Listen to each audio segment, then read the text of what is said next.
kamu menerima telepon dari nomor tak dikenal, dan suara di ujung sana terdengar aneh, seperti datang dari tempat yang bukan dunia ini. Di zaman serba digital seperti sekarang, gangguan sinyal atau suara putus-putus sudah biasa. Tapi bagaimana kalau telepon itu datang tengah malam, berulang-ulang kali, dan setiap kali kamu angkat, yang terdengar hanya bisikan, suara tangisan, atau seseorang yang sudah meninggal? Dalam video ini, kita akan membahas 5 kisah nyata orang-orang yang menerima panggilan misterius dari dunia gaib. Beberapa telepon itu datang dari nomor kosong, beberapa lagi dari orang yang sudah dimakamkan bertahun-tahun. Dan isi pesannya, tidak semuanya bisa dijelaskan dengan logika. Kisah Charles Peck.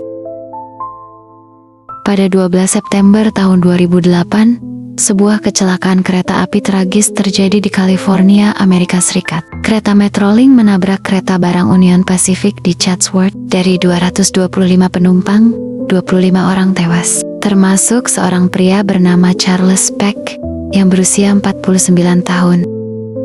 Tapi inilah awal dari keanehannya. Charles tewas seketika. Dokter forensik kemudian memastikan dia meninggal pada saat tabrakan, tepat saat kereta menghantam. Tapi yang membuat keluarga Charles benar-benar merinding adalah ponselnya masih aktif selama 11 jam setelah kematiannya. Selama 11 jam itu, ponsel Charles menelepon keluarganya berulang kali. Ia menelepon tunangannya, putranya, saudaranya, dan bahkan anak tirinya. Total lebih dari 35 panggilan diterima oleh keluarga Charles. Namun, setiap kali mereka menjawab, yang terdengar hanya hening, tanpa suara. Saat mereka mencoba menghubunginya balik, tidak ada jawaban.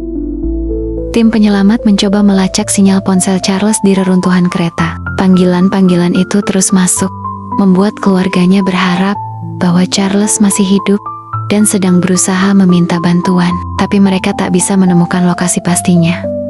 Baru 12 jam kemudian, tubuh Charles akhirnya ditemukan. Sayangnya, ia sudah meninggal sejak tabrakan pertama terjadi.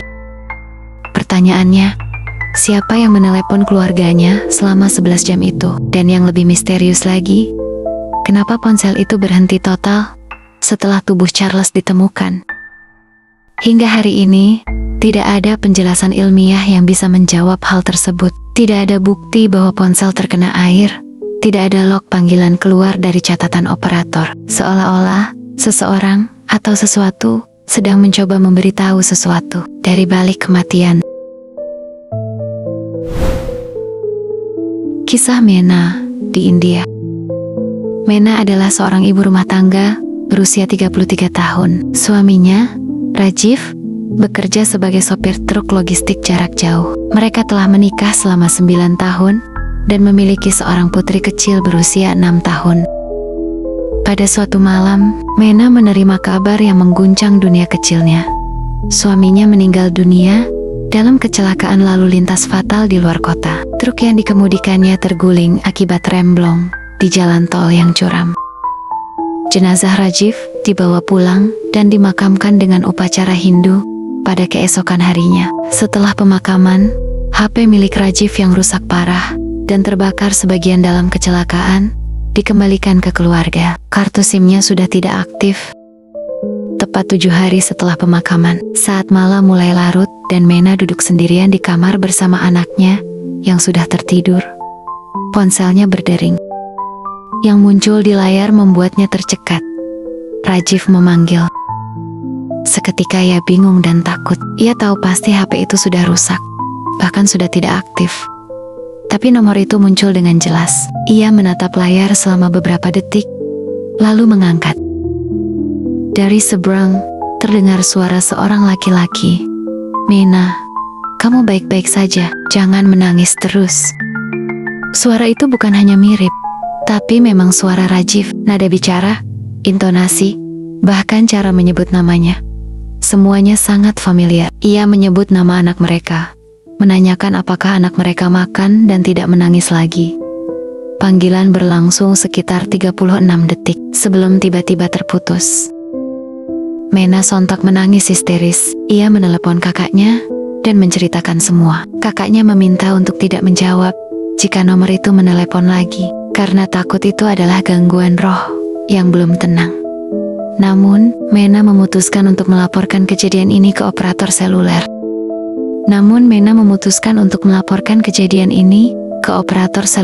Dan inilah hasilnya. Nomor tersebut sudah dinonaktifkan sejak hari kematian Rajiv. Tidak ada log panggilan keluar dari nomor itu ke HP Mena. SIM card milik Rajiv tercatat sudah tidak bisa digunakan lagi. Artinya, dari sudut pandang teknis, panggilan itu tidak pernah terjadi. Tapi Mena bersumpah dengan air mata dan kesaksian keluarganya bahwa ia tidak berhalusinasi.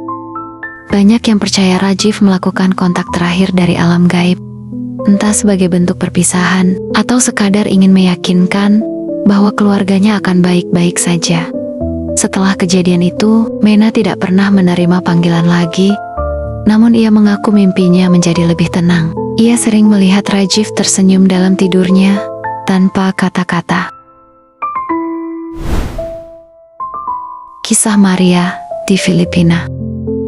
Maria dan suaminya, Ramon, adalah pasangan yang sederhana, tinggal di sebuah desa pesisir kecil di Filipina. Ramon adalah nelayan yang setiap hari berlayar mencari ikan untuk menghidupi keluarganya. Suatu hari, Ramon pergi memancing seperti biasa.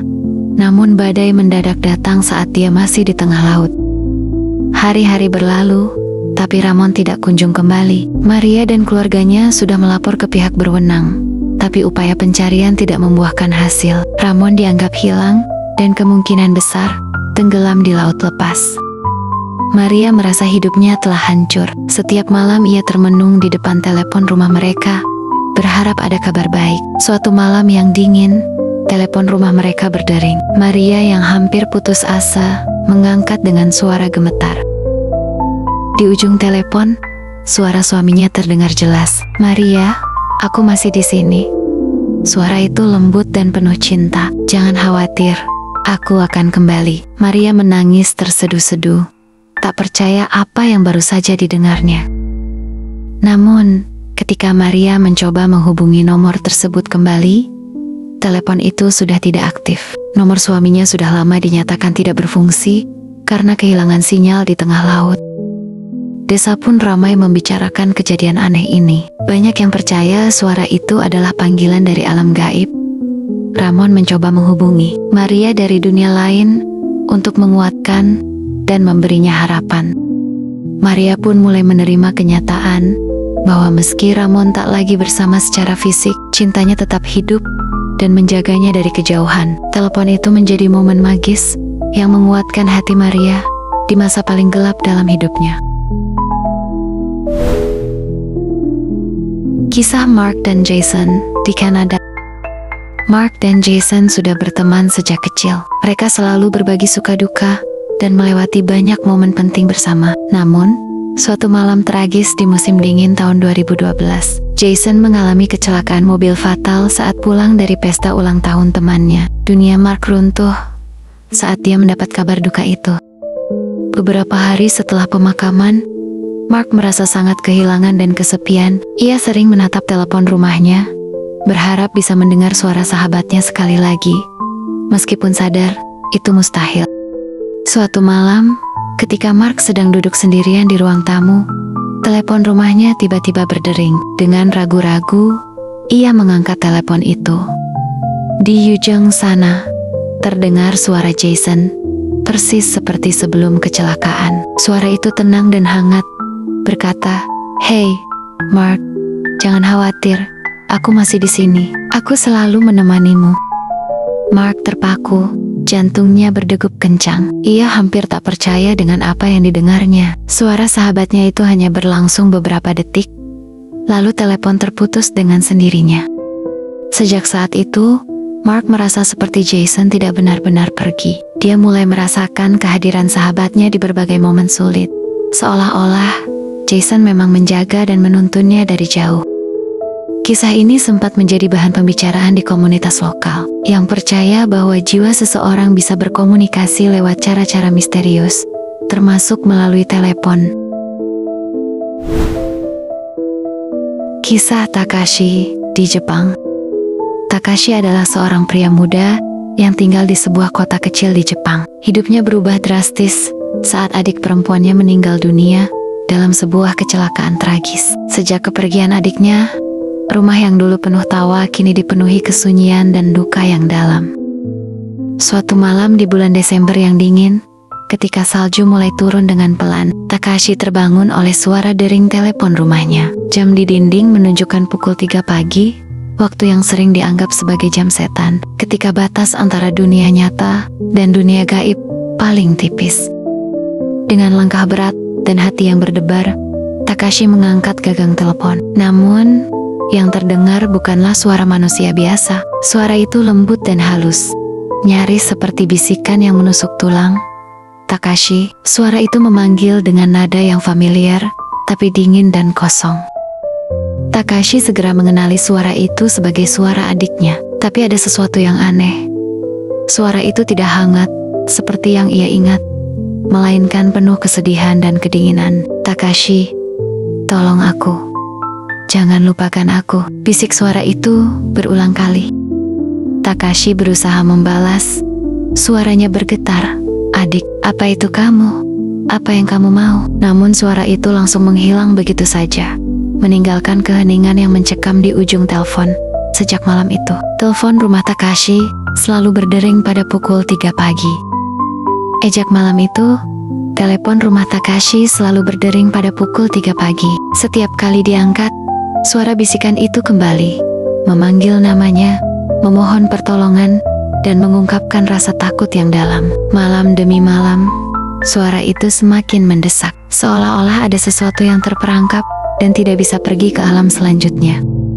Pada suatu malam yang sangat dingin, suara itu terdengar sangat putus asa.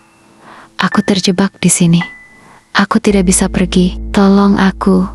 Takashi merasa tubuhnya menggigil, bukan hanya karena dingin, tapi karena ketakutan yang luar biasa. Ia mulai merasakan ada energi gelap yang menyelimuti rumahnya. Setiap sudut rumah terasa semakin berat, seolah ada kehadiran yang tak terlihat tapi sangat nyata. Dengan perasaan yang tak bisa diungkapkan, Takashi akhirnya memutuskan untuk mematikan telepon dan mencari bantuan spiritual. Namun, rasa ketakutan dan kesedihan itu tetap mengikuti dirinya. Akhirnya, Takashi dan keluarganya memutuskan pindah dari rumah itu, meninggalkan semua kenangan dan telepon yang penuh misteri. Kisah ini menjadi legenda di kota kecil mereka, mengingatkan bahwa terkadang cinta dari dunia lain datang dengan pesan yang menyakitkan dan menakutkan. Kelima kisah ini mengingatkan kita bahwa batas antara dunia ini dan dunia lain kadang bisa terasa sangat tipis. Telepon dari alam gaib bukan sekadar cerita mistis, melainkan cermin dari hubungan batin yang tak terputus oleh kematian. Sampai jumpa lagi di kisah selanjutnya.